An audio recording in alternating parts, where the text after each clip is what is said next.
Hey guys, welcome back to my channel. आप सभी का बहुत बहुत स्वागत है मेरे चैनल डिजिटल फीवर में। और आप सभी लोग यूपी टेट की अगर तैयारी कर रहे हैं और यूपी टेट का फॉर्म भरने जा रहे हैं, अभी तक अगर आपने कोई फॉर्म नहीं भरा है यूपी टेट के लिए, तो ये वीडियो फिर आपके लिए ही है। मैं आपको इस वीडियो में बताने वाली हूँ कि आप यूपी टेट में देखिए एक ऑप्शन आता है लैंग्वेज का।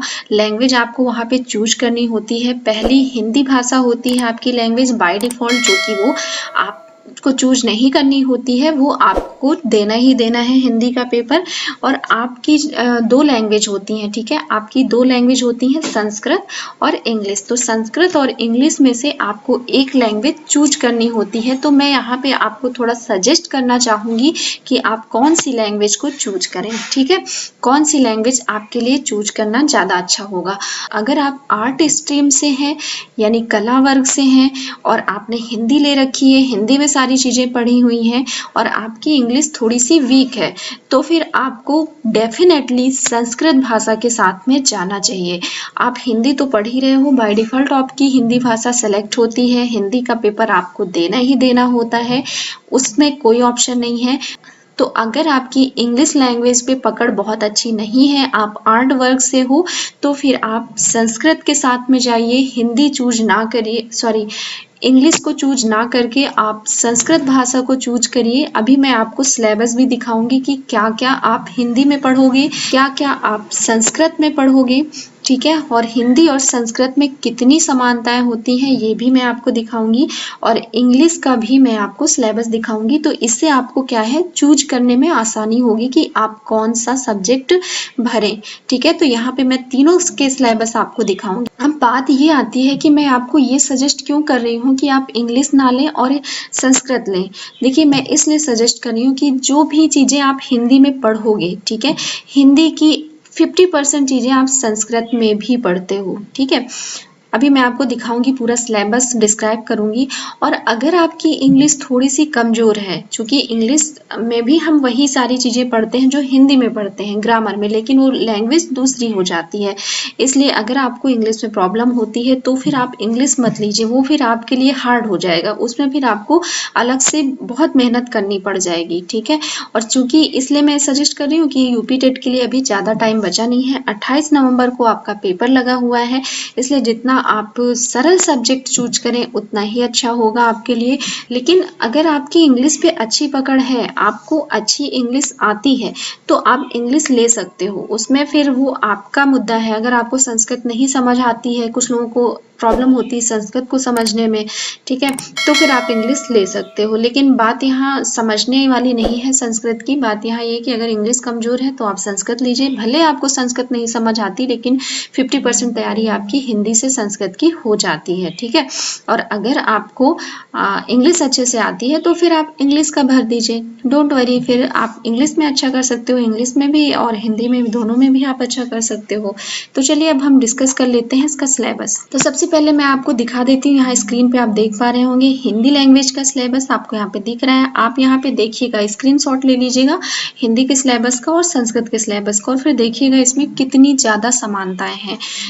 तो यहाँ पे देखिए, सबसे पहले हिंदी में आप पढ़ेंगे अपठित अनुच्छेद, यानी कि आपको पैराग्राफ दे दिया जाएगा और पैराग्राफ में से आपको पढ़ करके सारे क्वेश्चन के जवाब देने होंगे, ठीक है।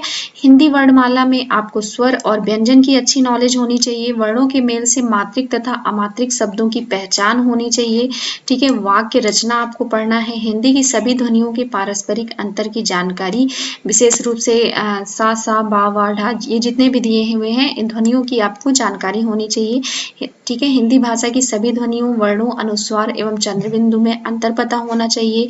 संयुक्त अक्षर, अनुनासिक ध्वनियाँ ये क्या होती हैं और इनके प्रयोग से किस तरह के शब्द बनते हैं, इसकी आपको जानकारी होनी चाहिए। सभी प्रकार की मात्राओं की आपको जानकारी होनी चाहिए।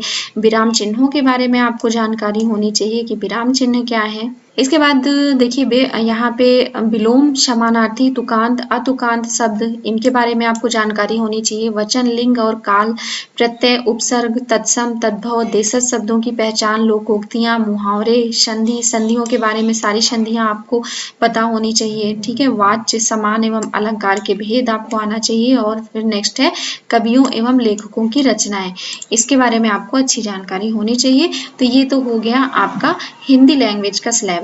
ठीक है, अब मैं आपको संस्कृत का सिलेबस बता देती हूँ। देखिए हिंदी में भी अपठित अनुच्छेद आता है और संस्कृत में भी आता है, यहाँ से भी आपको क्वेश्चन करने हैं। ठीक है, अपठित अनुच्छेद की संज्ञाएं क्या होती हैं, अकारांत, पुल्लिंग, स्त्रीलिंग एवं नपुंसकलिंग, इकारांत एंड ऋकारांत, इन सब के बारे में आपको नॉलेज होना चाहिए।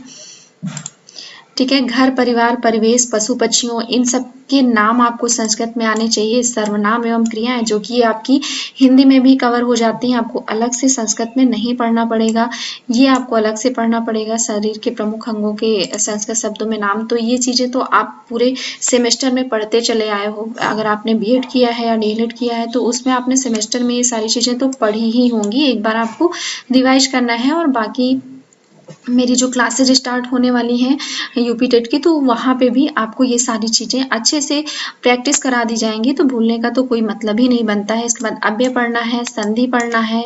ठीक है, संख्याओं का ज्ञान होना चाहिए, ये तो कॉमन सा है, सबको आता है, क्योंकि आमतौर पे बोलचाल की भाषा में भी हम इसका यूज करते हैं। लिंग, वचन, प्रत्याहार, ये सारा कुछ आपको हिंदी में भी पढ़ना है और संस्कृत में भी पढ़ना है। ये संधियां, समास, उपसर्ग, पर्यायवाची, विलोम, कारक, प्रत्यय, वाच्य, ये सब आपको हिंदी में भी पढ़ना है और वही चीज आपको संस्कृत में भी पढ़नी है। तो ये सारी चीजें क्या है, आपको केवल एक बार पढ़नी है। ठीक है, बार बार नहीं पढ़नी है।